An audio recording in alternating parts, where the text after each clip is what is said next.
ಗಂಡನಲ್ಲ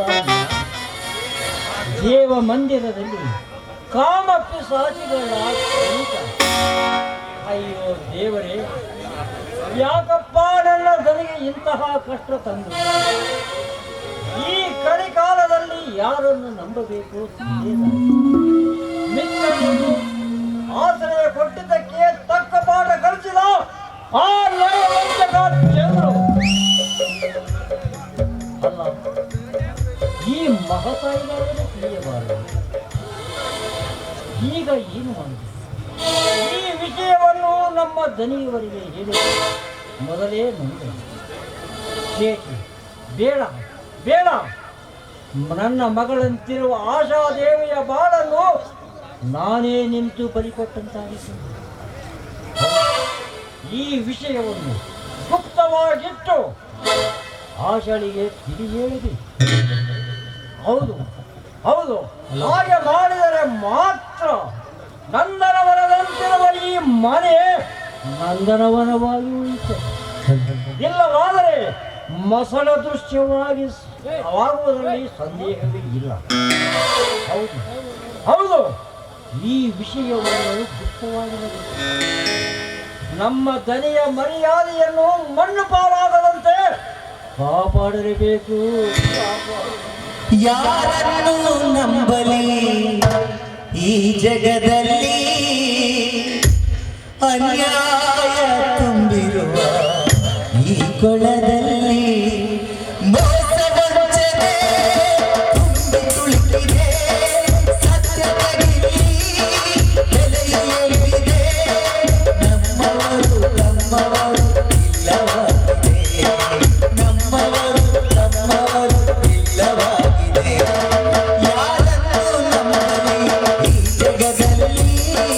ಅನ್ಯಾಯ ತುಂಬಿರುವ ಈ ಕೊಳದಲ್ಲಿ.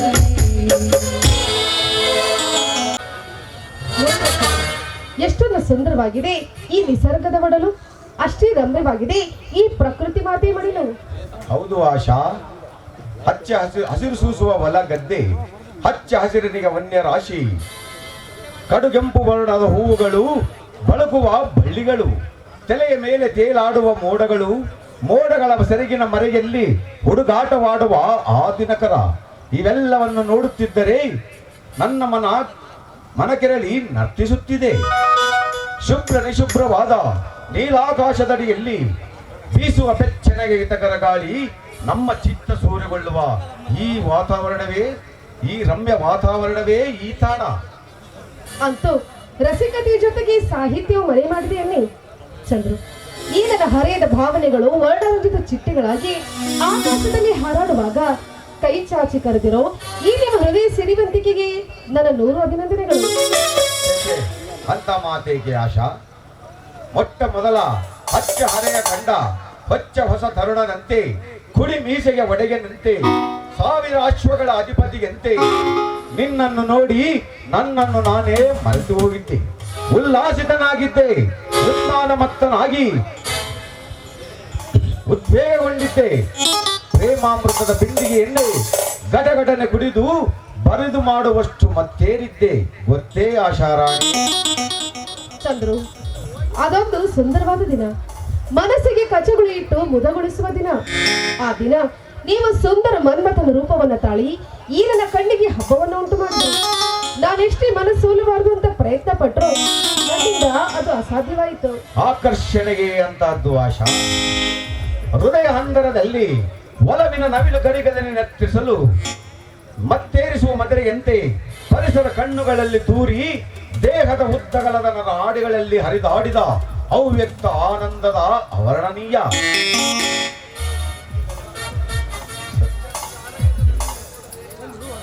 ಅನಿಸಿಕೆಗಳೆಲ್ಲ ಅಂಗಾಂಗಗಳಲ್ಲಿ ಮಾರ್ಧನೆಗೊಂಡಿತು.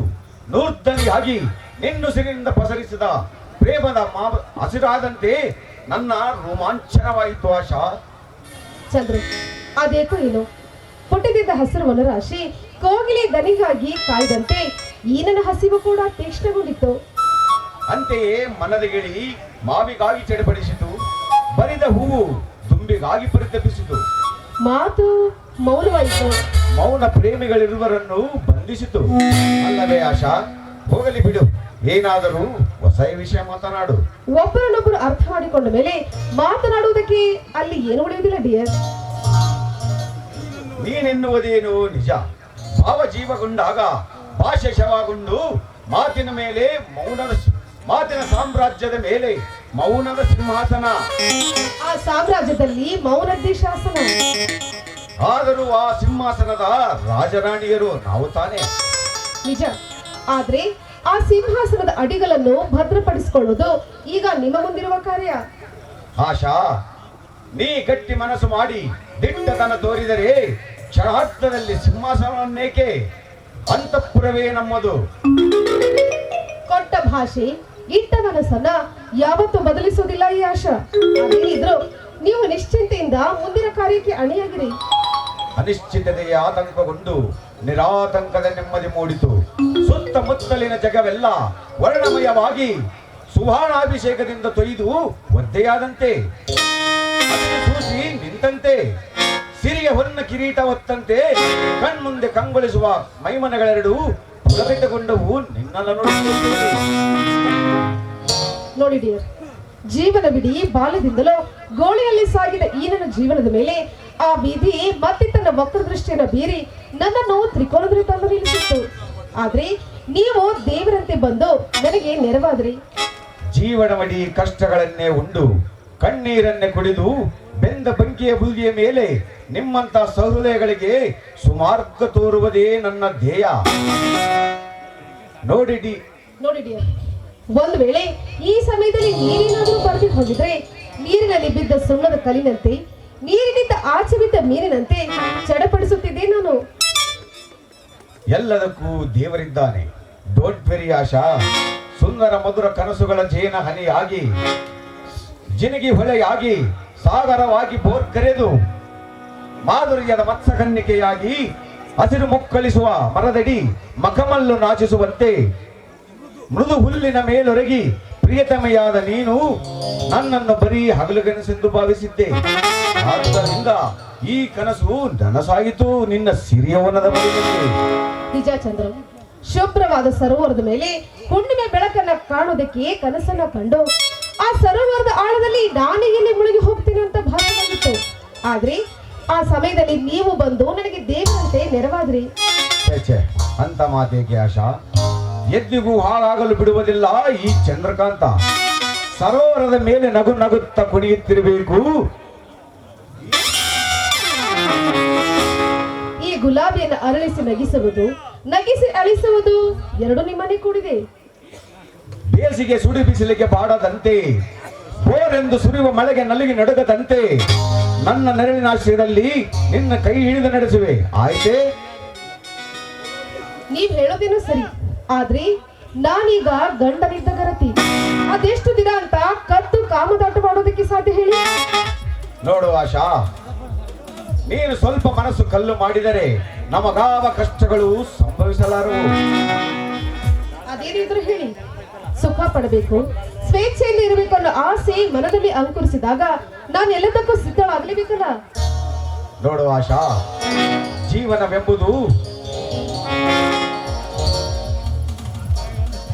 ಎಂಬುದು ಶ್ರೇಷ್ಠವಾದ್ದು. ಅದರ ಸದುಪಯೋಗ ಪಡಿಸಿಕೊಂಡಾಗಲೇ ಈ ಜನ್ಮ ಸಾರ್ಥಕ.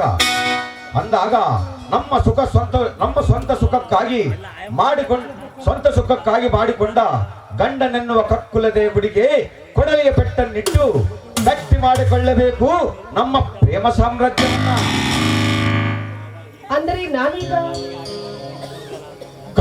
ಕೊಂಕಣ ಕಟ್ಟಿ ಕೊಲೆಗೈಯಲು ನಿಲ್ಲಲೇಬೇಕು. ಏನು? ನಾನು ಕೊಲೆ ಮಾಡೋದಕ್ಕೆ ಇಲ್ಲ, ನನಗೆ ಭಯವಾಗುತ್ತೆ. ಭಯಪಟ್ಟರೆ ಮುಂದಿನ ಬಾಳು ಬರಡಾಗಿ ಹೋಗುತ್ತದೆ. ಸುಖ, ಶಾಂತಿ, ನೆಮ್ಮದಿ ನಮ್ಮಿಂದ ಬಹುದೂರ ಸಾಗಿ ಹೋಗುತ್ತದೆ. ಆಶಾ, ಧೈರ್ಯದ ಚಿಲುಮೆ ನಾನಿರುವಾಗ ನೀನೇಕೆ ಅಂಜುವಿ? ಸರಿ, ನೀವ್ ಹೇಳೋದೇನೋ ಸರಿ. ಅಪಾಯ ಗೈಲಿಕ್ಕೆ ಉಪಾಯ ಬೇಕಲ್ಲ. ಉಪಾಯದ ನಿಧಿ ನಾನಿರುವಾಗ ನೀನೇಗೆ ಅಂಜುವಿ?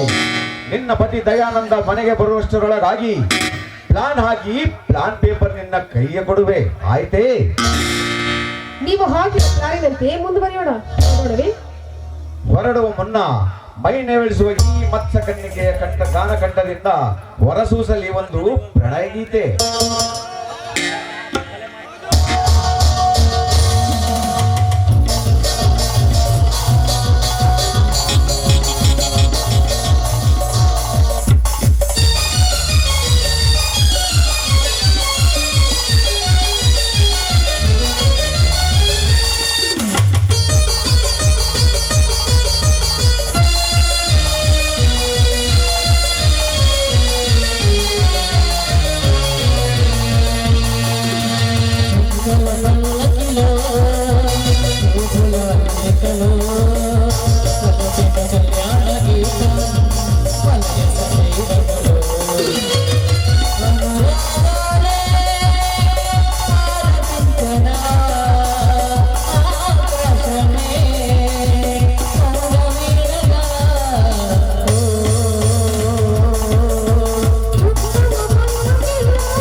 ಎಲ್ಲಿಗೆ ಹೋಗಿದ್ದೀಯಮ್ಮ? ಮನೆಯಲ್ಲಿ ಕುಳಿತು ಸ್ವಲ್ಪ ಬೇಸರವಾಗಿತ್ತು, ಅದಕ್ಕೆ ತೋಟದ ಕಡೆ ಹೋಗಿ ಸುತ್ತಾಡ್ಕೊಂಡು ಬಂದೆ. ನೋಡಮ್ಮ, ದನಿಯವರ ಊರಿನಲ್ಲಿಲ್ಲದಿರುವಾಗ ತಾವು ಒಂಟಿಯಾಗಿ ಈ ರೀತಿ ತಿರುಗಾಡುವುದು ಕಳೆದಿದ್ದರೆ ನಾನು ನಿಮ್ಮ ಜೊತೆಗೆ ಬರ್ತಿದ್ದೇನಲ್ಲಮ್ಮ. ಯಾಕೋ ನಾಲಿಗೆ ತುಂಬಾ ಉದ್ದವಾಗ್ತಾ ಇದೆ. ಈ ಮನೆ ಯಜಮಾನರಾಡೋ ಮಾತುಗಳು ಈ ಮನೆ ಆಳಾದ ನಿನ್ನ ಬಾಯಿಂದ ಬರೋದು ಅಷ್ಟೊಂದು ಒಳ್ಳೆಯದಲ್ಲ. ತಪ್ಪು ತಿಳಿಯಬೇಡವಾಗಿ. ಮೊದಲೇ ಕೆಟ್ಟ ಕಾಲ. ಹಣ ಆಭರಣಕ್ಕಾಗಿ ಎಲ್ಲಿ ಬೇಕಾದರಲ್ಲಿ ಕೊಲೆ ಸುಲಿಗೆಗಳು ನಡೆಯುತ್ತವೆ. ಕಾರಣ ತಮ್ಮ ರಕ್ಷಣೆಗಾಗಿ ತಮ್ಮ ಆಳಾಗಿಯೇ ಜೊತೆಗೆ ಬರುತ್ತಿದ್ದೇನಂತ ಹೇಳಿದೆ ನಮ್ಮ. ಹೇ, ನನಗೆಲ್ಲ ಗೊತ್ತಿದೆ. ನನ್ನ ರಕ್ಷಣೆ ಭಾರವನ್ನ ನೀನಿನ್ನು ಹೊರಬೇಕಾಗಿಲ್ಲ. ಅಷ್ಟೇ ಅಲ್ಲ, ಇನ್ನು ಮುಂದೆ ನಾನು ಎಲ್ಲೇ ಹೋಗ್ಲಿ, ಎಲ್ಲಿಂದಾನೇ ಬರಲಿ, ಅದನ್ನ ಕೇಳೋ ಅಧಿಕಾರ ಈ ಮನೆಯಲ್ಲಿ ಯಾರಿಗೂ ಇಲ್ಲ. ನೋಡಮ್ಮ, ನೀನು ಈ ಮನೆಯ ಹೆಣ್ಣು. ಒತ್ತಿರ ದಾಟಿ ಹೊರಗಡೆಗೆ ಹೋಗಬಾರದು. ನಿನ್ನ ತತ್ವೋಪದೇಶ ನನಗೀಗ ಬೇಕಾಗಿಲ್ಲ. ಹೆಚ್ಚಿಗೆ ಮಾತಾಡದೆ ಬಾಯಿ ಮುಚ್ಕೊಂಡು ಮೂಲೆಯಲ್ಲಿ ಬಿದ್ದಿರೋ. ತಪ್ಪು ತಿಳಿಯಬೇಡ ತಾಯಿ, ತಪ್ಪು ತಿಳಿಯಬೇಡ. ನಿನಗೆ ನಾನು ಅಧಿಕಾರದಿಂದ ಹೇಳಲಿಲ್ಲಮ್ಮ. ನನ್ನ ಮಗಳ ಸಮಾನವಾಗಿರುವ ನಿನ್ನನ್ನು ನನ್ನ ಮಗಳ ಸಮಾನವೊಂದು ನಿನಗೆ ತಿಳಿ ಹೇಳಿದೆ. ಅದು ಕೂಡ ನಿನ್ನ ದೃಷ್ಟಿಯಲ್ಲಿ ತಪ್ಪಾದರೆ ನಾನು ಏನು ಮಾಡಲಿ ತಾಯಿ? ತಾಯಿ, ಈ ಮನೆಯಲ್ಲಿ ಎಲ್ಲರೂ ನೈವಂಚಕರೇ ಸೇರಿಬಿಟ್ಟಿದ್ದೀರಿ. ಅವನು ಉಂಡಾಡಿ ರವಿ, ನೀನು ಭೂಮಿಗೆ ಭಾರವಾಗಿರೋ ಮುದುಕ. ಯಾವ ಆಸೆಗಾಗಿ ಬದುಕಿದ್ದೀರೋ ಆ ದೇವರಿಗೆ ಗೊತ್ತು.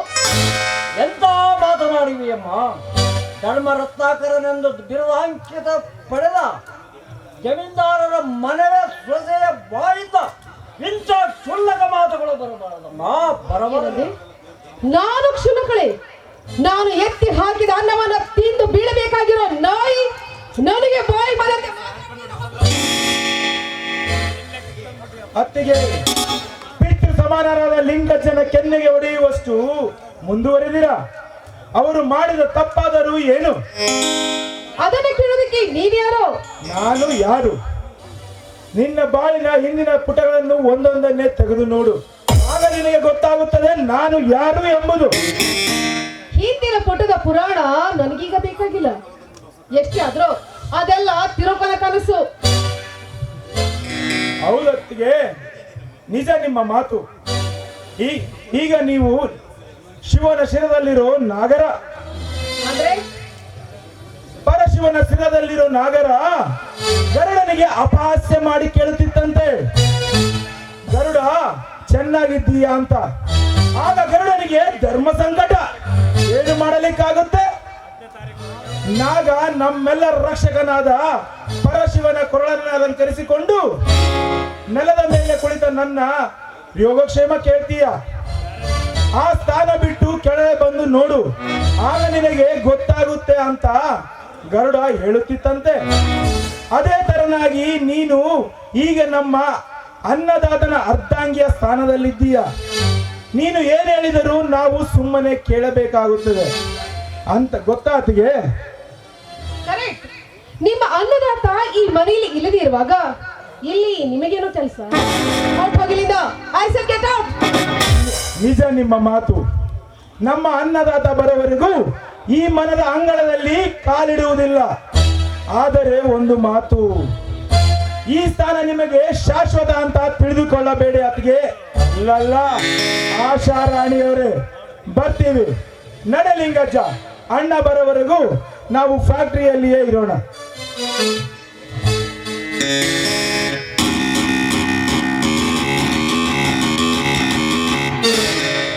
ಅಂತೂ ಪೀಡೆಗಳು ತಾವಾಗಿ ಮನೆ ಬಿಟ್ಟು ಹೊರಟೋದು.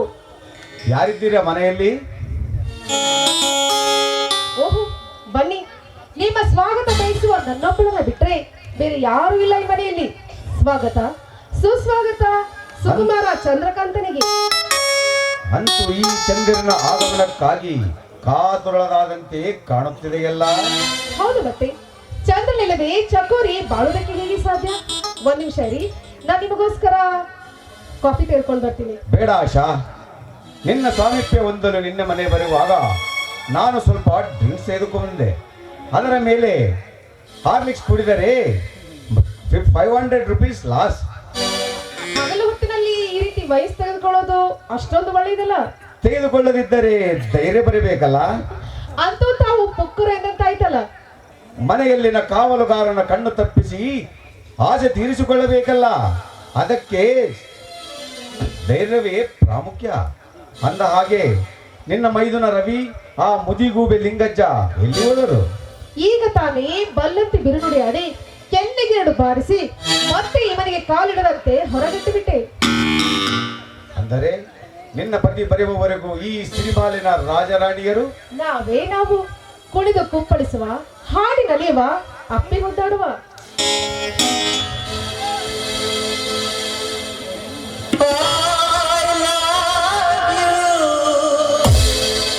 You love you. I love you. I love you.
ಏನಿದು ನಿನ್ನ ಅಸಂಬದ್ಧ ಅನೈತಿಕ ನಡವಳಿಕೆ? ನಿನ್ನನ್ನು ಪವಿತ್ರ ದೇಗುಲದಿ ದೇವಿಯನ್ನಾಗಿ ಪ್ರತಿಷ್ಠಾಪಿಸಿದ್ದು ಹಂದಿಗೆ ಗಂಧ ಲೇಪಿಸಿದಂತ ನಿನಗೆ ಸ್ವಲ್ಪನಾದ್ರೂ ಗೊತ್ತಿದೆಯೇ? ಪ್ರಣಯಿಗಳು ಸರ್ಸ ಸಲಾಪದಲ್ಲಿ ಮೈ ಮರ್ತಿರ್ಬೇಕಾದ್ರೆ ತಿಳಿಗೇಡಿ ಎತ್ತಿ ಒಳಗೆ ಬಂದಿದೆಯಲ್ಲ, ನಾಚಿಕೆ ಆಗುದಿಲ್ಲ ನಿನಗೆ? ಕರೆಕ್ಟ್ ಆಶಾ, ನಾನು ತಿಳಿಗೇಡಿಯೇ. ಏಕೆ ಗೊತ್ತೇ? ತಿಪ್ಪೆ ಮೇಲಿದ್ದ ನಾಯಿಯನ್ನು ತಂದು ಮಹಾರಾಜನ ಪಕ್ಕದಲ್ಲಿ ಪಲ್ಲಕ್ಕಿಯ ಮೇಲೆ ಕೂಡ್ರಿಸಿದೆ. ಆದರೆ ಹೇಸಿಗೆಯನ್ನು ಕಂಡ ತಕ್ಷಣ ಪಲ್ಲಕ್ಕಿಯಿಂದ ಜಿಗಿದು ತಿಪ್ಪೆ ತಿಪ್ಪೆ ತಿರುಗುತ್ತದೆ ಅಂತ ನಾನು ತಿಳಿದಿರ್ಲಿಲ್ಲ. ಏನೇ ಥರ್ಡ್ ಕ್ಲಾಸ್, ನನ್ನ ಮನೆಗೆ ಬಂದು ನನಗೆ ನೋಯ್ ಅಂತ ಬಹಳಷ್ಟು ಕೋಪ. ಹೌದು ಕಣೆ, ನಾನು ಥರ್ಡ್ ಕ್ಲಾಸ್. ಏಕೆಂದ್ರೆ ನಿನ್ನಂಥ ಥರ್ಡ್ ಕ್ಲಾಸ್ ಹೆಣ್ಣೊಂದನ್ನು ತಂದು ದೇವರಂಥ ಮನುಷ್ಯನಿಗೆ ಮದುವೆ ಮಾಡುವ ತಪ್ಪು ಮಾಡಿದನಲ್ಲ, ಅದಕ್ಕಾಗಿ ನಾನು ಥರ್ಡ್ ಕ್ಲಾಸ್ ಆದೆ. ಲೇ ಆಶಾ, ಯಾವ ಸ್ಥಾನದಲ್ಲಿ ನಾನಿರ್ಬೇಕಾಗಿತ್ತೋ ಆ ಸ್ಥಾನವನ್ನು ನಿನಗೆ ತ್ಯಾಗ ಮಾಡಿ ಬಿಟ್ಟುಕೊಟ್ಟೆ. ಆದ್ರೆ ನೀನದನ್ನು ದುರುಪಯೋಗ ಪಡಿಸಿಕೊಳ್ಳುತ್ತಿರುವೆ. ನೋಡು, ಇನ್ನೂ ಕಾಲ ಮಿಂಚಿಲ್ಲ.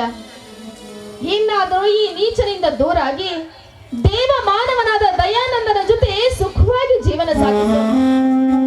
ಸತ್ಯವಾಗಿಯೂ ನನ್ನ ಹೆತ್ತವರಾಣಿಯಾಗಿಯೂ ಈ ವಿಷಯವನ್ನು ನಾನು ಯಾರ ಮುಂದೆನೂ ಹೇಳುವುದಿಲ್ಲ. ನೀನ್ ಯಾಕೆ ಹೇಳ್ತೀಯ?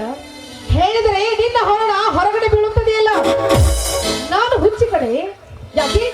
ಬೆಳಗಾವಿಯಿಂದ ನೀನು ದಯಾನಂದ್ ಸೇರಿಯೇ ಬರಬೇಕಾಗಿತ್ತು. ನನ್ನ ಕಲ್ಯಾಣದ ಹಿಂದೆ ನಿನ್ನ ಸುಖ ಅಡಗಿತ್ತು ಅಂತ ನಾ ತಿಳಿದಿರಲಿಲ್ಲ. ಆಶಾ, ನೀನು ಮಾಡಿದ ತಪ್ಪನ್ನು ಮುಚ್ಚಿಕೊಳ್ಳೋದಕ್ಕೋಸ್ಕರ ನನ್ನ ಮೇಲೆ ದುರಪವಾದ ಹೊರಿಸುವ ಸಾಹಸ ಮಾಡಬೇಡ. ಓಹೋ, ಉಪದೇಶ ಮಾಡೋದಕ್ಕೆ ಬಂದಿದ್ದಾಳೆ ನೋಡು. ನಿನ್ನ ಉಪದೇಶದ ಅವಶ್ಯಕತೆ ಈ ಮನೆಯಲ್ಲಿ ಯಾರಿಗೂ ಇಲ್ಲ. ಹೋಗಿಲಿಂದ. ಹಾ, ಆ ನಿನ್ನ ಪ್ರಣಯಿತ ರಾಜನನ್ನ ನೋಡ್ಬೇಕು ಅಂತ ಆಸೆ ಆದ್ರೆ ನೀನ್ ಇದ್ದಲ್ಲಿ ಕರೆಸ್ಕೋ.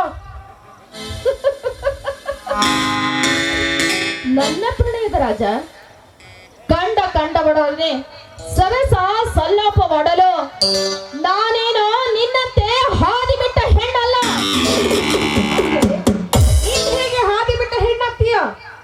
ನಾನು ಮಾಡಿಕೊಂಡ ನನ್ನ ಗಂಡ ನಿನ್ನ ಪ್ರೀತಿ ಆಮಲೇರಿ ನನ್ನನ್ನು ತಿರಸ್ಕಾರ ಭಾವದಿಂದ ಕಂಡಾಗ ಚಂದ್ರುವಿನಲ್ಲಿ ನನ್ನ ಪ್ರೀತಿಯನ್ನ ಕಂಡುಕೊಂಡೆ. ಆದ್ರೆ ನೀನು ಹೆಸರಿಗೆ ಮಾತ್ರ ಹೆಂಡತಿಯನ್ನಾಗಿ ಮಾಡಿ ಪ್ರತಿ ರಾತ್ರಿ ನನ್ನ ಗಂಡನ ಜೊತೆ ಕದ್ದು ಚಕ್ಕಂತ ಆಡ್ತೀಯಲ್ಲ, ನೀನು ಹೇಗೆ ಹಾದಿ ಬಿಟ್ಟ ಹೆಣ್ಣಾಗ್ತೀಯ? ಆಶಾ, ಬಾಯಿ ಬಿಗಿ ಹಿಡಿದು ಮಾತನಾಡು. ದಯಾನಂದ ನನ್ನ ಆರಾಧ್ಯ ದೈವವಾಗಿದ್ದರು.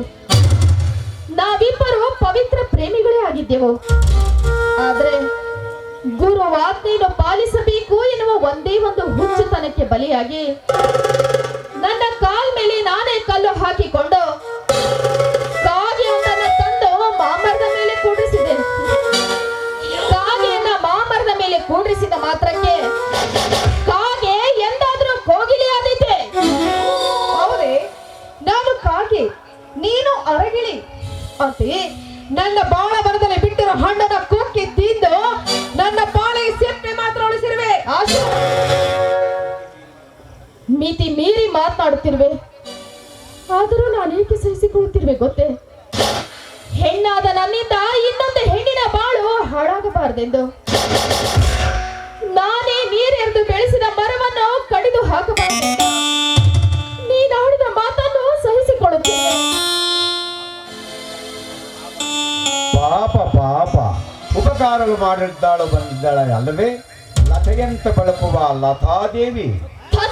ನೀಚ! ಅನ್ನವಿತ್ತ ಒಡೆಯನ ಬಾಳಿನಲ್ಲಿ ಹುಳಿಯನ್ನೇ ಹರಿಸಿದ ಹಂದಿ ನೀನು.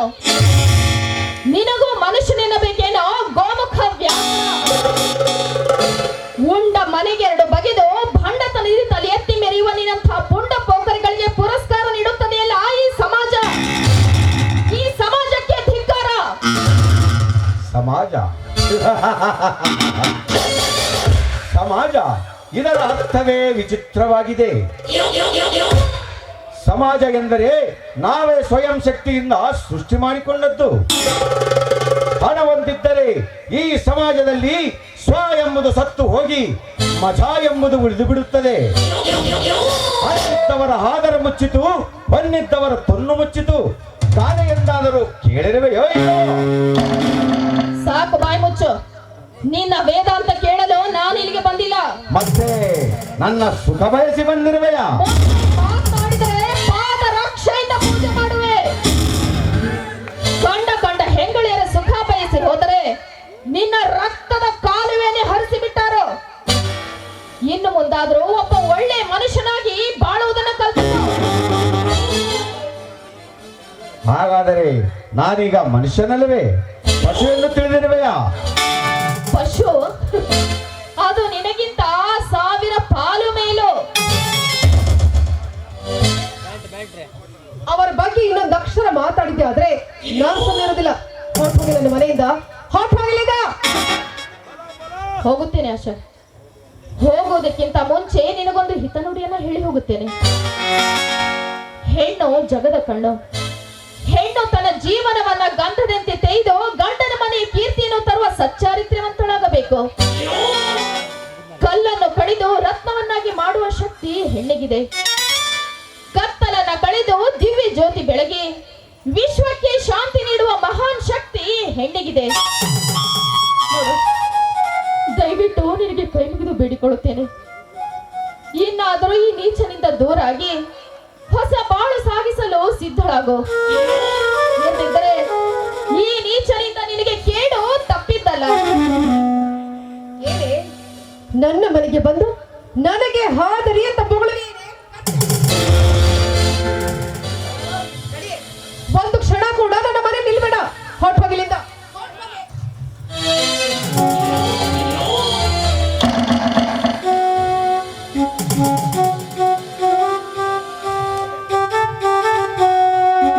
ಊರಿನಿಂದ ಈಗ ಬಂದಿರ? ಹೌದು ಲತಾದೇವಿಯವರೇ, ಏಕೆ? ನನ್ನಿಂದೇನಾದರೂ? ಛೇ, ಹಾಗೇನಿಲ್ಲ. ಬಹಳ ದಿನದಿಂದ ತಾವು ಭೇಟಿನೇ ಆಗಿರ್ಲಿಲ್ಲ. ನೋಡು ಲತಾ, ನಾನು ಮೊದಲು ಸ್ವತಂತ್ರ ಹಕ್ಕಿ ಆಗಿದ್ದು ಮನ ಬಂದಂತೆ ಸ್ವೇಚ್ಛೆಯಿಂದ ತಿರುಗಾಡುತ್ತಿದ್ದೆ. ಆದರೆ ಆ ಹಾರುವ ರೆಕ್ಕೆ ಪುಕ್ಕಗಳನ್ನು ಕತ್ತರಿಸಿ ಸಂಸಾರವೆಂಬ ಗೂಡಿನಲ್ಲಿ ದೂಡಿಬಿಟ್ಟಿದ್ದಾರೆ ನನ್ನ ಹಿತೈಷಿಗಳು. ಅಂದಾಗ ಆ ಗೂಡಿನಲ್ಲಿರುವ ಹಕ್ಕಿಯೊಡನೆ ಜೋಡಾಗಿರಬೇಕೇ ವಿನಃ ಕಂಡ ಹಕ್ಕಿಯೊಡನೆ ಹಾರಲು ಪ್ರಯತ್ನಿಸಿದರೆ ಗುಂಡಿಟ್ಟು ಕೊಂದು ಬಿಡುತ್ತಾರೆ ಅಲ್ಲವೇ ಲತಾದೇವಿ? ನೋಡಿ, ತಾವು ಏನೇನೋ ಮಾತನಾಡುತ್ತಿರುವಿರಿ. ಛೇ, ತಪ್ಪು ತಿಳುವಳಿಕೆ. ಅಂದಿನ ಮಾತುಗಳನ್ನೇ ಇಂದು ಮಾತನಾಡುತ್ತಿರುವೆ, ಇಂದಾಡುವ ಮಾತುಗಳನ್ನೇ ಮುಂದೂ ಆಡುವೆ. ಅಂದೆನ್ನ ಮೊದಲ ಸಂಬಂಧ ಇಂದಿಲ್ಲ, ಇಂದಿನದು ಮುಂದಿರುವುದೂ ಇಲ್ಲ. ಅಂದರೆ ತಮ್ಮ ಮಾತಿನ ಅರ್ಥ? ಲತಾ, ನಾನೀಗ ವಿವಾಹಿತ, ಮೇಲಾಗಿ ತಮ್ಮ ಗೆಳತಿಯ ಗಂಡ, ತಾವು ಅವಿವಾಹಿತೆ. ಮೊದಲು ನಮ್ಮಿರುವರಲ್ಲಿ ಮಧುರ ಪ್ರೇಮ ಸಂಬಂಧ ಅಂಕುರಿಸಿತ್ತು. ಆದರೆ ಅದೀಗ ಮಾರ್ಪಟ್ಟು ಪವಿತ್ರ ಬಂಧುತ್ವವಾಗಿ ನೆಲೆಸಿದೆ. ಮುಂದೆ ತಾವು ಮದುವೆ ಮಾಡಿಕೊಂಡ ಮೇಲೆ ಇಷ್ಟು ಸಲಿಗೆ ಸಹ ಉಳಿಯಲಾರದು. ಇಷ್ಟೇ ನನ್ನ ಮಾತಿನ ಅರ್ಥ. ತಾವು ಏನೇನೋ ಮಾತನಾಡುತ್ತಿರುವಿರಿ. ನೋಡಿ, ಇವತ್ತು ನಮ್ಮ ಅಣ್ಣನ ಹುಟ್ಟುಹಬ್ಬ. ನಡೆಯಿರಿ, ಮನೆಗೆ ಹೋಗಿ ಊಟ ಮಾಡಿಕೊಂಡು ನಂತರ ನಿಮ್ಮ ಮನೆಗೆ ಬರುವಿರಂತೆ. ಸಾರಿ, ಪ್ಲೀಸ್. ಲತಾ, ನಾನು ಊರು ಬಿಟ್ಟು 8 ದಿವಸ ಆಯ್ತು. ನನ್ನ ಮುದ್ದು ಮಡದಿ ಪ್ರೀತಿಯ ಆಷಾಢ ಮುಖ ನೋಡ್ಲೇಬೇಕು. ಇನ್ನೊಂದು ಸಾರಿ ಖಂಡಿತ ನಿಮ್ಮ ಮನೆಗೆ ಬಂದೇ ಬರ್ತೀನಿ, ಊಟ ಮಾಡಿಯೇ ತೀರ್ತೀನಿ. ಆಯ್ತೆ? ನೋಡಿ, ದಯವಿಟ್ಟು ತಪ್ಪಾಗಿ ತಿಳಿಯಬೇಡಿ. ತಾವು ಮದುವೆ ಆದಾಗಿನಿಂದ ನಮ್ಮ ಮನೆಗೆ ಬಂದೇ ಇಲ್ಲ. ಅದಕ್ಕಾಗಿ ನಮ್ಮಣ್ಣ ನಿಮ್ಮ ಮೇಲೆ ತುಂಬಾ ಬೇಜಾರು ಮಾಡಿಕೊಂಡಿದ್ದಾನೆ. ಹಾಗೇನು ಬೇಜಾರು ಮಾಡ್ಕೋಬೇಡ ಅಂತ ಹೇಳಿ ಒಂದು ಕೆಲಸ ಮಾಡಿ, ಆದಷ್ಟು ಬೇಗ ನಿಮ್ಮ ಮದುವೆ ಸಿದ್ಧತೆ ಮಾಡ್ಕೊಳ್ಳಿ. ನಿಮ್ಮ ಮದುವೆಗೇನೆ ಬಂದು ಭರ್ಜರಿ ಭೋಜನ ಮಾಡಿಬಿಡ್ತೀನಿ. ಆಯ್ತೆ? ನಾನು ಇಂದು ಬರಲೇ. ನನ್ನ ಮುದ್ದು ಮಡದಿ ಆಷಾಢ ಮುಖ ನೋಡ್ಲೇಬೇಕು. ದಯಾನಂದ್, ಸ್ವಲ್ಪ ನಿಲ್ಲಿ ಅಂದ್ರೆ. ಸಾರಿ, ಪ್ಲೀಸ್. ನನ್ನ ಮಡದಿಯ ಮುಖ ನೋಡಿ ಬರ್ತೀನಿ.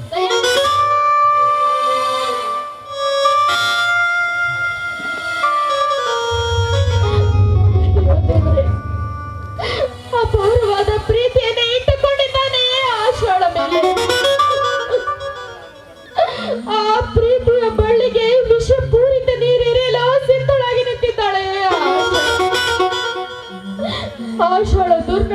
ದಯಾನಂದನ ಕಣ್ಣಿಗೆ ಬೀಳಬಾರದು ಅಂತ ನಾನೆಷ್ಟು ತಡೆದರೂ ಸಾಧ್ಯವಾಗಲಿಲ್ಲ.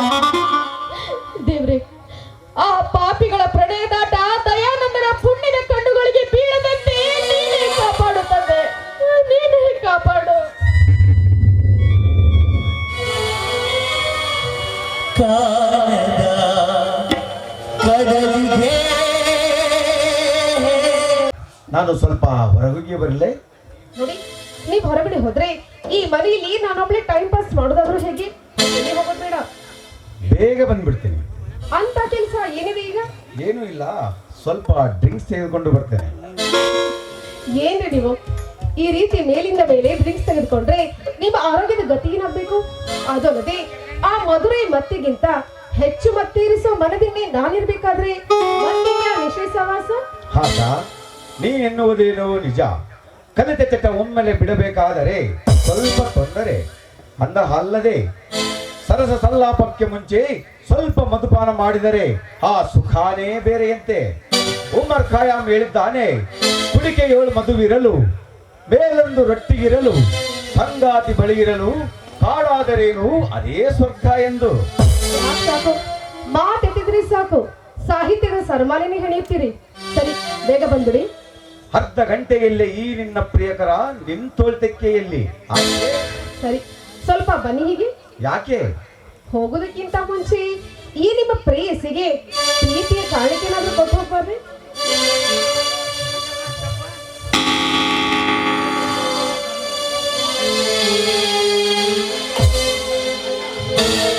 ಆಶಾ,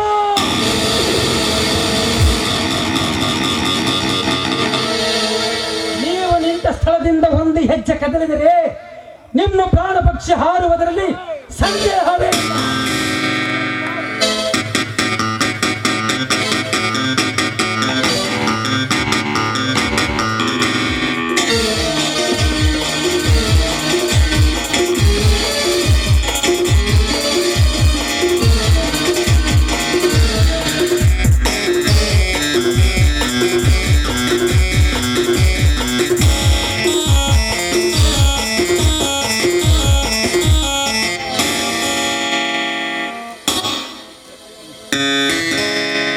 ಮಿಸ್ಟರ್ ಚಂದ್ರು, ಈ ನಿನ್ನ ಉಪಕಾರವನ್ನು ನಾನು ಎಂದಿಗೂ ಮರೆಯಲಾರೆ. ನಿಮ್ಮ ಬಾಳು ಬಂಗಾರವಾಗಲಿ, ನಿಮ್ಮ ದಾಂಪತ್ಯ ಜೀವನ ಸುಖಮಯವಾಗಿ ಸಾಗಲಿ. ಹೊರಟು ಹೋಗಿ ಫಸ್ಟ್ ಗೆಟ್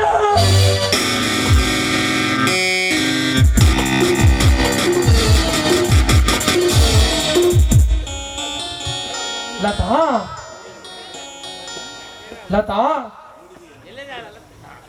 ಅದೆಷ್ಟು ದಿನದಿಂದ ಹೊಂಚು ಹಾಕಿದ್ದಿ ಇಂಥ ಹಾದರಿಗೆ ಕುತ್ತಿಗೆಗೆ ನನ್ನ ಕೈಯಿಂದ ಮಾಂಗಲ್ಯ ಕಟ್ಟಿದರು. ಛೇ ಛೇ, ನನ್ನ ಪ್ರಾರಬ್ಧಕ್ಕೆ ಯಾರಿಗೂ ಅಪವಾದ ಹೊರಿಸುವುದು ಬೇಡ.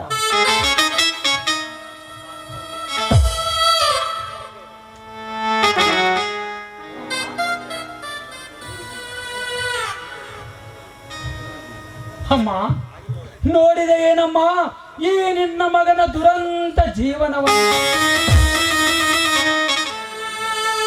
ಇಂಥ ಹೀನ ದೃಶ್ಯ ನೋಡಬಾರದೆಂದೇ ನೀನು ಹೊರಟು ಹೋಗಿದ್ದೆ. ಒಳ್ಳೆಯದಾಯ್ತಮ್ಮ, ಒಳ್ಳೆಯದಾಯ್ತು. ಅಮ್ಮ, ಯಾವುದಕ್ಕೂ ಆ ಭಗವಂತನಲ್ಲಿ ಬೇಡಿ ಬರೆಸಿಕೊಂಡು ಬಂದಿರಬೇಕು. ಅಮ್ಮ, ಈ ನಿನ್ನ ಮಗನ ಸುಖ ಸಂತೋಷ ನೀನು ಮಡಿದು ಮಣ್ಣಾದಾಗಲೇ ನಿನ್ನೊಡನೆ ಮಣ್ಣಾಗಿ ಹೋದವಮ್ಮ, ಮಣ್ಣಾಗಿ ಹೋದವ. ತಾಯೇ, ಆದಷ್ಟು ಬೇಗ ನಿನ್ನಲ್ಲಿಗೆ ಬರುವ ಪ್ರಯತ್ನ ಮಾಡುವೆ. ಅಮ್ಮ, ಸಾಕಿನ್ನು ಈ ಪ್ರಪಂಚದ ವ್ಯಾಮೋಹ. ನನ್ನ ಜೀವನದಲ್ಲಿ ನಡೆದು ಹೋದ ಕೊಲೆಯ ಘಟನೆಯನ್ನು ನಾ ಮರೆಯಬೇಕಾದರೆ ನನಗುಳಿದಿರುವುದು ಒಂದೇ ದಾರಿ: ಮದ್ಯಪಾನ, ಮದ್ಯಪಾನ, ಮದ್ಯಪಾನ.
ಮಗನ ನಾನು ಗಿಳಿಗೆ ಹೇಳ್ದಂಗೆ ಹೇಳ್ದೆ, ಬ್ಯಾಡಲೆ ಆ ಹುಡುಗಿ ನಿನ್ನ ಚಿಕ್ಕಮ್ಮನ ಸಮಾನ, ತಾಯಿ ಮೇಲೆ ಕಾಮದೃಷ್ಟಿ ತೋರ್ಬೇಡ ಅಂದೆ.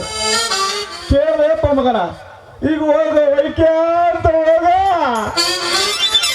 ನಾನು ಯಾಕ ಹೋಗ್ಲಪ್ಪ ವೈಕೆ ಅಂತ ಮುಖ ಮ್ಯಾಲ ಮಾಡ್ಕೊಂಡು ಸಿದ್ದರಾಮಪುರ ಮುಖ ಕೆಡ್ದು ಅಪ್ಕಂತ ಹೋಗ ನನ್ನ ಕತೆ ಹೆಂಗಾಯ್ತು ಅಂತ ತಂದೆ ಮಗನ ಜಗಳದಲ್ಲಿ ಉಂಡವನೇ ಜಾಣ ಆ ಕಾಸೆ. ಯಾವ ಕಾಸಿಲಿ ಅವನು ಏಸಿ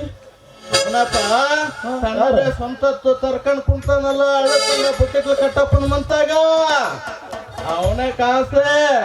ಅಲ್ಲಲ್ಲಿ ಹಳ್ಳದ ದಂಡಾಗ ಕುಂತಾನ ಬಂದವ್ರದ್ದು ಹೊಡಿತಾನ ಅಂದ್ರೆ ಎಲ್ಲಿ? ಫೋಟೋ ಸ್ಟುಡಿಯೋ ತರ್ತಾನಪ್ಪ, ಬಂದವ್ರದ್ದು ಫೋಟೋ ಹೊಡಿತಾನ. ಫೋಟೋ ಫೋಟೋಗ್ರಾಫರ್ಗೆ ಮಾಡೋದಳ ಮಾಯಾವಿ ಲಾಬಿ. ಮಳ್ಳಾಗ ಹೊಡೆದನಪ್ಪ. ಲೇಪ ಏನ್ ಹೊಡೆದಲ್ಲ ಲೇಪ, ಗಾಬರಿ ಆಗ್ಬೇಡ ತಂದೆ, ಗಾಬರಿ ಆಗ್ಬೇಡ. ಫೋಟೋ ಹೊಡೆದಾನ ಅಂದ್ರೆ ಬರೀ ಫೋಟೋ ಹೊಡೆದಕ್ಕ ಮಾಯಾಗ ಮಂಕುಡುಗಿ ಲಾವಣ್ಯ ಅಲ್ಲ ಲೇಪ. ಅದು ಅವನೇನೋ ಮಾಡ್ಯಾನ ಲೇಪ, ಅವನೇನೋ ಮಾಡ್ಯಾನ. ನನ್ನ ಕೇಳಿದ್ರು ನಾನೇನ್ ಹೇಳಪ್ಪ, ಅವನೇನು ಮಾಡ್ಯಾನ? ಆ ಒಡಿಸ್ಕಂಡಕ್ಕೆ ಕೊಡ್ತು, ಹೊಡೆದನಿಗೆ ಕೊಡ್ತು. ಬಾಳ ಮಾಡಿ ಕಲರ್ ಫೋಟೋ ಹೊಡೆದಿರ್ಬೇಕು ನೋಡಪ್ಪ. ಅಲ್ಲೇ ಕಲರ್ ಫೋಟೋಕ್ಕ ಮಂಕಾಗ ಮಂಕುಡುಗಿ ಲಾವಣ್ಯ ಅಲ್ಲ ಮಾಡ್ಬೇಕಾತ ಮಾಡ್ಯಾನ, ಮತ್ತೇನು ಮಾಡ್ಯಾನ? ಹೋಗ್ಲಿ ಬಿಡಪ್ಪ, ನಾನು ಮರ್ಯಾದೆಯಿಂದ ಹುಡುಗಿನ ಮರೆತು ಊರಿಗೆ ಹೋಗ್ತೀನಿ. ನೀನು ಮರೆತು ಯಾವ ಮನೆ ಮೂಲೆ ಕುಂಡ್ರು. ಲೇ ಇವಾಗ ಯಾಕೆ ಹೋಗ್ತೀಯಲ್ಲ ಊರಿಗೆ? ಲೇ ಇನ್ನಂಗ ನಾನು ಹೇಳಿ ಅಲ್ಲಲೇ ಹೆಂಗನ ಮಾಡಿ ಆ ಹುಡುಗಿನ ಹೊಲಿಸ್ಕೊಂತೀನಿ. ಒದಿಸ್ಕಂತಿಗೋ ಯಾವ ನನ್ನ ಮಗ ಬೇಡ ಅಂತಾನ ಒದಿಸ್ಕ. ನಾನು ಸ್ವಲ್ಪ ಕೂಡ್ಲಿಗೆ ಹೋಗಿ ಬರ್ತೀನಿ. ಅಷ್ಟ ತನಕ ಮನೆ ಕಡೆ ಜೋಪಾನಪ್ಪ, ಜೋಪಾನ. ಅಲ್ಲಲೇ ವಾಸ ಕೂಡ್ಲಿಗೆ ಯಾಕೆ ಹೋಗ್ತೀಯಲ್ಲ? ಅವನು ನಮ್ಮ ಸ್ನೇಹಿತ ಒಳಗುಂಡಿ ಬಸವಣ್ಣ ಇದ್ದಾನಲ್ಲ, ಅವನು ಮದುವೆ ಐತೆ, ಮದುವೆ. ಅಲ್ಲಲೇ ಅವನ್ ಎಷ್ಟೇ ಮದುವೆ ಯಪ್ಪ, ಅವನು ತಿಂಗಳಾಗೊಂದು ಮದುವೆ ಮಾಡ್ಕೊಂತ ಹೆಣ್ಣಾಡ್ದವ್ರು ಅವನ್ನ ಕಾಂಟ್ರಾಕ್ಟ್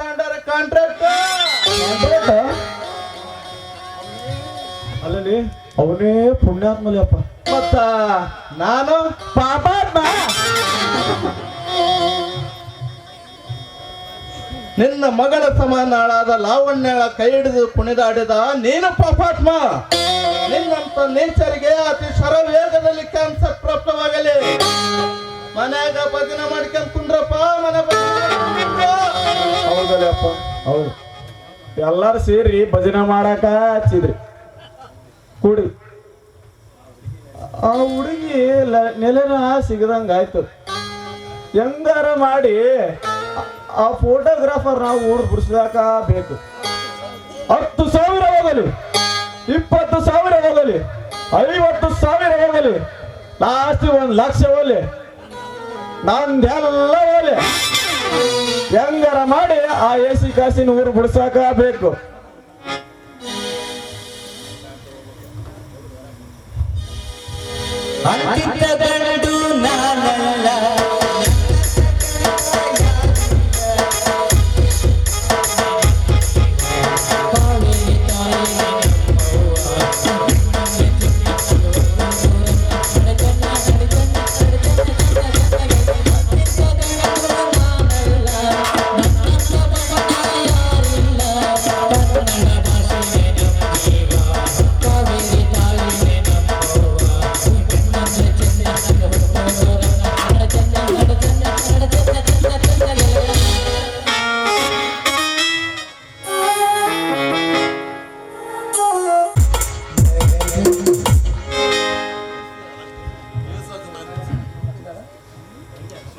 ಲತಾ, ಅದೆಷ್ಟು ದಿನದಿಂದ ಹೊಂಚು ಹಾಕಿದ್ದಿ. 10,000 ಜನರು ಉಂಡು ಬಿಟ್ಟ ಎಂಜಲೆಲೆಯನ್ನು ಮರೆಮಾಡಿ ಅದನ್ನು ತೊಳೆದು ಮಡಿ ಮಾಡಿ ನನಗೆ ಎಡೆ ಮಾಡಬೇಕೆಂದು. ದಯಾನಂದ್, ಹೀಗೇಕೆ ಮಾತನಾಡುತ್ತಿರುವಿರಿ? ಈಗ ನಾನು ಮಾಡಿದ ಅಪರಾಧವಾದರೂ ಏನೋ? ಇನ್ನೂ ಅರ್ಥವಾಗಲಿಲ್ಲವೇ ಲತಾ? ಯಾರು ಮುಟ್ಟಲಾರದ ಬಂಗಾರದ ಬಟ್ಟಲಲ್ಲಿ ಉಂಡು ಪುನೀತನಾಗಬೇಕೆಂಬ ಹೆಬ್ಬಯಕೆಯನ್ನಿಟ್ಟುಕೊಂಡ ನನಗೆ 10 ಜನರ ಉಂಡೆಗೆ ಬಿಸಾಕಿದ ಎಲೆಯಲ್ಲಿ ಊಟ ಬಡಿಸಿದೆಯಲ್ಲವೇ? ಪವಿತ್ರ ಪ್ರೇಮದ ಮಧುರ ಬಾಂಧವ್ಯದ ಹೂಮಾಲೆಯನ್ನು ಧರಿಸಿಕೊಳ್ಳಬೇಕಾದ ನನ್ನ ಕೊರಳಿಗೆ ಚೂಪಾದ ಹೂವಿನ ಮಾಲೆಯನ್ನು ಹೆಣೆದು ಶೀಲಗೆಟ್ಟ ಹೆಣ್ಣಿನ ಕೈಗೆ ಅದನ್ನು ಕೊಟ್ಟು ಸುಂದರವಾದ ಹಂದರದಲ್ಲಿ ಮಂಗಳವಾದ್ಯ ಮೊಳಗಿಸಿ ಅದನ್ನು ಹಾಕಿಸಿ ನಿನ್ನ ಸೇಡು ಈಡೇರಿಸಿಕೊಂಡೆಯಲ್ಲ. ಈಗಲಾದರೂ ನಿನ್ನ ಮನಕ್ಕೆ ಸಂತೋಷವಾಯಿತು. ಲತಾ ಲತಾ, ಈಗಲೂ ನಿನ್ನ ಸೇಡು ಈಡೇರದಿದ್ದರೆ ನಿನ್ನ ಕೈಯಾರ ಒಂದು ತೊಟ್ಟು ವಿಷ ಕೊಟ್ಟು ಬಿಡು. ಕುಡಿದು ಈ ಭೂಮಿಯ ಋಣ ಹರಿದುಕೊಳ್ತೀನಿ. ನೀನೊಬ್ಬಳೇ ಹಾಯಾಗಿರುವಂತೆ. ಲತಾ ಲತಾ, ನಿನಗೆ ನನ್ನ ಕೈ ಹಿಡಿಯುವ ಇಚ್ಛೆ ಇರದಿದ್ದರೆ, ನಾನೊಲ್ಲೆ ಎಂದು ನೀನು ನಿಷ್ಠುರವಾಗಿ ಹೇಳಿದ್ದರೆ, ನನ್ನ ಹೃದಯ ದೇಗುಲದ ನಿನಗೆ ನೀಡಿದ ಸತಿಸ್ಥಾನದ ಮೂರ್ತಿಯನ್ನು ಕಿತ್ತೊಗೆದು ಲತಾ ನನ್ನ ಸಹೋದರಿ ಎಂಬ ಸದ್ಭಾವನೆ ತುಂಬಿ ಮತ್ತೊಮ್ಮೆ ಪವಿತ್ರ ಸ್ಥಾನ ನೀಡುತ್ತಿದ್ದೆ. ನಿನಗೆ ಅನುರೂಪನಾದ ವರವನ್ನು ಶೋಧಿಸಿ ಮದುವೆ ಮಾಡಿ ನಾನು ಕೊನೆಯವರೆಗೂ ಬ್ರಹ್ಮಚಾರಿ ಬಾಳುತ್ತಿದ್ದೆ. ಆದರೆ ಒಬ್ಬ ವ್ಯಭಿಚಾರಿಯನ್ನು ತಂದು ಭಾವನಾ ಜೀವಿಯಾದ ನನ್ನ ಕೊರಳಿಗೆ ಕಟ್ಟಿದೆಯಲ್ಲ, ಇದಕ್ಕೆ ಆ ದೇವರು ಮೆಚ್ಚುವನೇ? ನೀನೇ ಹೇಳು ಲತಾ, ನೀನೇ ಹೇಳು. ಅಂದ್ರೆ ಆಶಾ? ಹಾ, ಅದೇ ಆಶಾ, ನಿನ್ನ ಪ್ರೀತಿಯ ಗೆಳತಿ ಆಶಾ. ಈ ದಯಾನಂದನನ ಜೀವನವನ್ನೇ ಬಲಿ ತೆಗೆದುಕೊಂಡು ನನ್ನ ಮನೆಯ ಮ್ಯಾನೇಜರ್ ಚಂದ್ರುವಿನೊಡನೆ ಚೆಲ್ಲಾಟವಾಡಿದ ಆಶಾ. ಅರ್ಥವಾಯ್ತೇ ಲತಾ? ಛೇ, ದಯವಿಟ್ಟು ದುಡುಕಬೇಡಿದೆ ಆನಂದ. ಏನೋ ಮನೆಯ ಮ್ಯಾನೇಜರ್ ಗಂಡನ ಗೆಳೆಯ ಎಂಬ ಭಾವನೆಯಿಂದ ಸ್ವಲ್ಪ ಸಲಿಗೆಯಿಂದ ಇರಬಹುದು. ಅದನ್ನೇ ನೀನು ವಿಕಲ್ಪ ಭಾವಿಸಿಕೊಂಡ್ರೆ ಹೇಗೆ? ಲತಾ, ನೀನಾಡುವ ಮಾತುಗಳು ಹೇಗಿವೆಯೇ ಗೊತ್ತೇ? ಮುದ್ದ ಮಗುವನ್ನು ಸಾಂತ್ವನಗೊಳಿಸಲು ತಾಯಿ ಕಹಿ ತುಂಬಿದ ಬೇವಿನ ಕಾಯಿಯನ್ನು ಸಿಹಿ ಮಾವಿನ ಕಾಯಿ ತಿನ್ನು ಎನ್ನುವ ತಾಯಿಯ ಮಾತಿನಂತೆ. ಲತಾ, ಪವಿತ್ರವಾದ ನನ್ನ ಕರಗಳಿಂದ ಒಬ್ಬ ಸೂಳೆಗೂ ತಾಳಿ ಕಟ್ಟಿಸಿದೆಯಲ್ಲ, ಈ ನಿನ್ನ ಚಾಣಾಕ್ಷತನ ಬುದ್ಧಿಗೆ ನಿನ್ನೆಷ್ಟು ಕೊಂಡಾಡಬೇಕೋ ತಿಳಿಯದಾಗಿದೆ.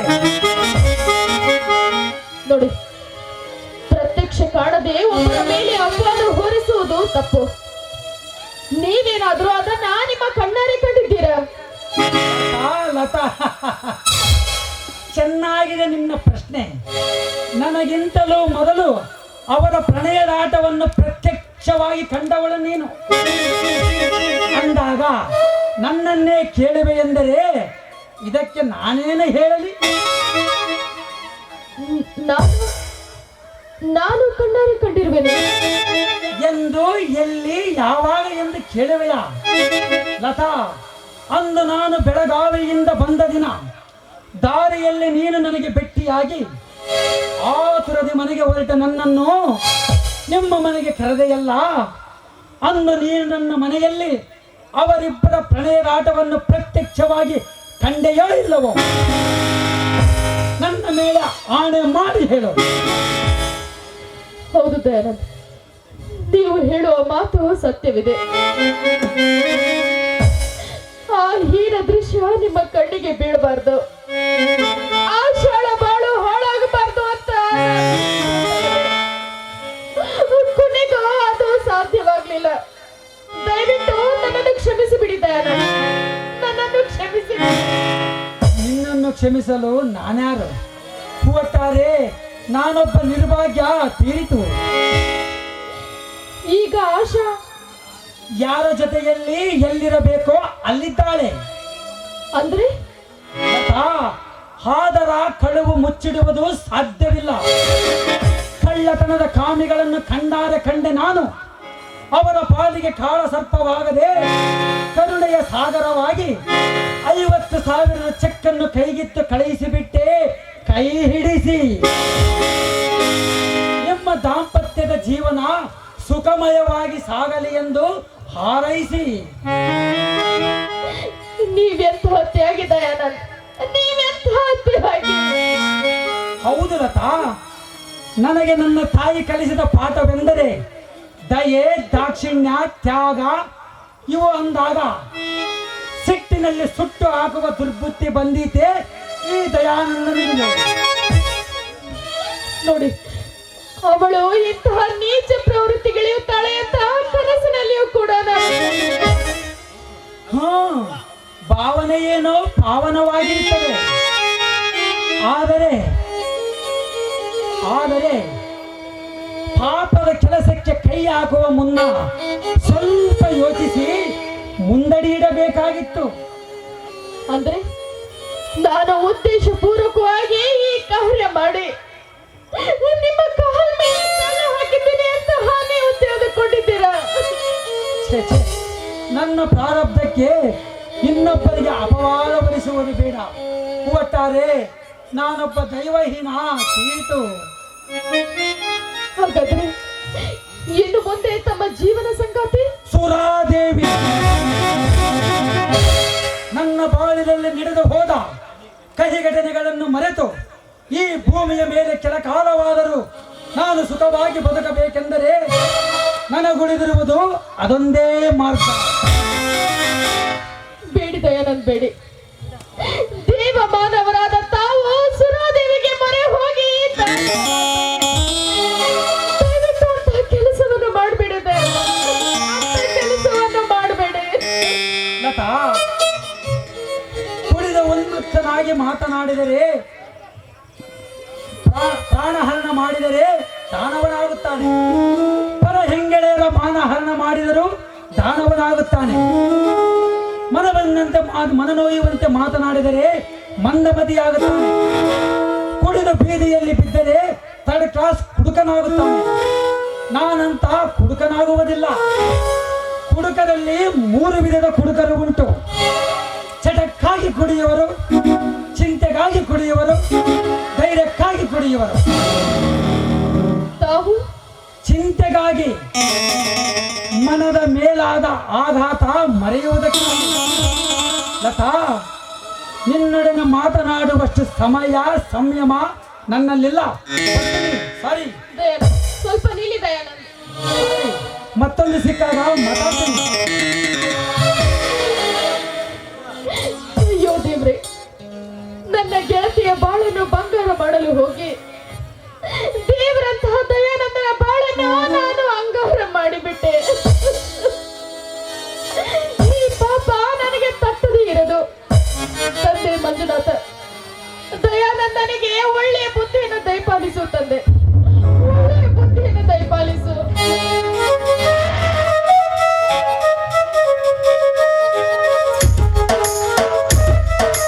ಆಶಾ, ನಿನ್ನ ಪತಿ ನೀಗೈದ ಆಧಾರಕ್ಕೆ ಕಾಣಿಕೆಯಾಗಿ ಕೊಟ್ಟ 50,000 ಮುಗಿಯುವ ಮುನ್ನವೇ ಐಡಿಯಾ ಮಾಡು. ಅದಕ್ಕಾಗಿ ಚಂದ್ರಕಾಂತ್, ಏನ್ ಮಾತಾಡ್ತಾ ಇದ್ದಾರೆ ನೀವು? ಮಾತಿಗೊಮ್ಮೆ ಹಾದರಿ ಅಂತ ಕರೆದು ನನ್ನ ಮನವನೇಕೆ ನೋಯಿಸ್ತಾ ಇದ್ದೀರಿ? ನಾನೊಬ್ಬನ ಗರತಿ ಎಂದರೆ ಹಾದರಿ ಎನ್ನುವ ಕಳಂಕದ ಪಟ್ಟ ತಪ್ಪುವುದೇ ನಿನಗೆ? ಹೋಗಲಿ ಬಿಡು, ನಾನೇನು ಗರತಿ ಶೀಲವತಿ ಎಂದೇ ಸಂಬೋಧಿಸುತ್ತೇನೆ. ಮುಂದಿನ ಜೀವನಕ್ಕೆ ದಾರಿ ಹುಡುಕು. ತಾವು ನನ್ನನ್ನು ಕೇಳಿದ್ರೆ ನಾನೇನು ಹೇಳಬೇಕು? ಆಶಾ, ಎಂದು ನಿನ್ನಂತ ರಂಗದಲ್ಲಿ ನನ್ನಂತ ರಂಗದ ಬಳ್ಳಿಯ ಬಯಕೆ ಹಬ್ಬಿತು ಅಂದೇ 50,000ಕ್ಕೆ ನನ್ನ ಬುದ್ಧಿವಂತಿಕೆಯ ನನ್ನ ಐಡಿಯಾ ಬರಿದಾಗಿ ಹೋಗಿತು. ಕ್ಷಣಿಕ ಸುಖದ ಆಶೆಗಾಗಿ ನಿನ್ನ ಜೀವನ ಹಾಳು ಮಾಡಿಕೊಳ್ಳುವುದಲ್ಲದೆ ಬಂಗಾರದಂತ ನನ್ನ ಬಾಳನ್ನು ಬರಡು ಮಾಡಿಬಿಟ್ಟೆ ನೀನು. ಅಂದ್ರೆ ನಾನೇನು ಹಾಳು ಮಾಡಿದ್ದೀನಿ ನಿಮ್ಮನ್ನ? ಇನ್ನೇನಾಗಬೇಕು? ನಿನ್ನಿಂದಲೇ ನಾನು ವಂಚಕ, ದ್ರೋಹಿ ಎನ್ನುವ ಕಳಕಕ್ಕೆ ಗುರಿಯಾಗಿದೆ. ಇನ್ನು ಮೇಲೆ ನನ್ನನ್ನು ಯಾರು ನಂಬುವುದಿಲ್ಲ. ಮೇಲಾಗಿ ಕನ್ಯಾದಾನ ಮಾಡಿಕೊಟ್ಟು ಮದುವೆಯೂ ಮಾಡುವುದಿಲ್ಲ. ನಿಮಗಿನ್ನೂ ಮದುವೆ ಆಗ್ಬೇಕು ಅನ್ನೋ ಹಂಬಲವೇ? ಮತ್ತೆ ಸೂಳೆಯಾದ ನಿನ್ನನ್ನು ಸತಿ ಎಂದು ಒಪ್ಪಿಕೊಂಡು ಸತ್ತು ಹೋಗಲೇನು? ಮಿತಿ ಮೀರಿ ಮಾತಾಡ್ತಾ ಇದ್ದೀರಾ. ನಾನೇಕೆ ಸುಳಿಯಾಗಲಿ? ಕೈ ಹಿಡಿದ ಗಂಡನಿಗೆರಡು ಬಗೆದು ಮಿಂಡನೊಡನೆ ನಕ್ಕು ತಡೆಯುವಂತ ನಿಮ್ಮಂತ ರಂಡೆಯರಿಗೆ ಸತಿ ಎಂದು ಒಪ್ಪಿಕೊಳ್ಳಲು ಮತಿ ಕಳೆದುಕೊಂಡ ಮಂಗ ನಾನಲ್ಲ. ನಾನು ಮನಸ್ಸು ಮಾಡಿದ್ದರೆ ಲಕ್ಷಕ್ಕೂ ಹಣ ಸುರುಗಿ ನನ್ನ ಮದುವೆ ಮಾಡುತ್ತಿದ್ದರು ನನ್ನ ಸೋದರ ಮಾವ. ನಿನ್ನ ಜೀವನದ ಭದ್ರತೆಗಾಗಿ ನನ್ನ ಬಾಳನ್ನು ಸಹ ಬಲಿ ತೆಗೆದುಕೊಂಡು ಬಿಟ್ಟೆ ನೀನು. ನೋಡಿ ಚಂದ್ರಕಾಂತ್, ಈ ಪ್ರಪಂಚದಲ್ಲಿ ನಿಮ್ಮನ್ನ ಬಿಟ್ರೆ ನನಗೆ ನನ್ನವರು ಅಂತ ಹೇಳಿಕೊಳ್ಳೋದಕ್ಕೆ ಯಾರೂ ಇಲ್ಲ. ಆಗಿದ್ದನ್ನ ಮರೆತು ಮುಂದಿನ ಬಾಳಿಗೆ ಒಂದು ಮಾರ್ಗ ಹುಡುಕಿಕೊಳ್ಳೋಣ.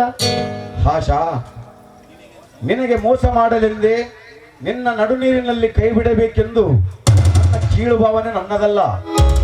ನೀನು ನಾನು ಹೇಳಿದ ರೀತಿ ಕೇಳಿದರೆ ನಾವು ಜೀವನ ಪರ್ಯಂತ ಸುಖವಾಗಿರಬಹುದು. ಅದೇನೇ ಇದ್ರು ಹೇಳಿ, ನಿಮ್ಮ ಮಾತೆ ದಾರಿ ದೀಪ ಈ ಆಷಾಢ ಬಾಳಿಗೆ. ಜಮೀನ್ದಾರ ದಯಾನಂದನ ಸಕಲ ಸಂಪತ್ತು ಇರುವ ಸ್ಥಾನ ನಿನಗೆ ಗೊತ್ತು ತಾನೆ? ಗೊತ್ತು. ದೇವರ ಕೋಣೆಯಲ್ಲಿರೋ ನೆಲಮಾಳಿಗೆ ಟ್ರೆಜರಿಯಲ್ಲಿದೆ. ಅದರ ಬೀಗದ ಕೈ ಕೂಡ ಆ ದೇವರ ಜಗಲಿ ಮೇಲೆ ಇರುತ್ತೆ. ಹಾಗಾದರೆ ಸಮಯ ಸಾಧಿಸಿ ಕಳುವು ಮಾಡಲೇಬೇಕು. ನನ್ನೊಬ್ಬಳಿಗೆ ಅದು ಹೇಗೆ ಸಾಧ್ಯ? ನಾನು ಬರುತ್ತೇನೆ. ಇಬ್ಬರು ಕೂಡಿಯೇ ಈ ಕಾರ್ಯ ಸಾಧಿಸಿಕೊಂಡು ದಯಾನಂದನ ಸಕಲ ಸಂಪತ್ತನ್ನೆಲ್ಲ ಕಾಲ್ಕಿತ್ತು ಸಿಂಗಾಪುರಕ್ಕೆ ಹೋಗಿ ಬಿಡೋಣ. ಅಲ್ಲಿಗೆ ಹಾಯಾಗಿದ್ದು ಬಿಡೋಣ. Very good idea. ಈ ವಾರ ನೀವು ವಿಚಾರ ಮಾಡಿ ಈ ಕಾರ್ಯದಂತೆ ಮುಂದುವರಿಯೋಣ. ಸರಿ, ಹೋಗೋಣವೇ? ನಾನೇನು ಬರ್ತೇನೆ. ನೀನು ಮನೆಗೆ ಹೋಗಿ ಊಟಕ್ಕೆ ರೆಡಿ ಮಾಡು. ನಾನು ಸ್ವಲ್ಪ ಡ್ರಿಂಕ್ಸ್ ತೆಗೆದುಕೊಂಡು ಬರ್ತೇನೆ.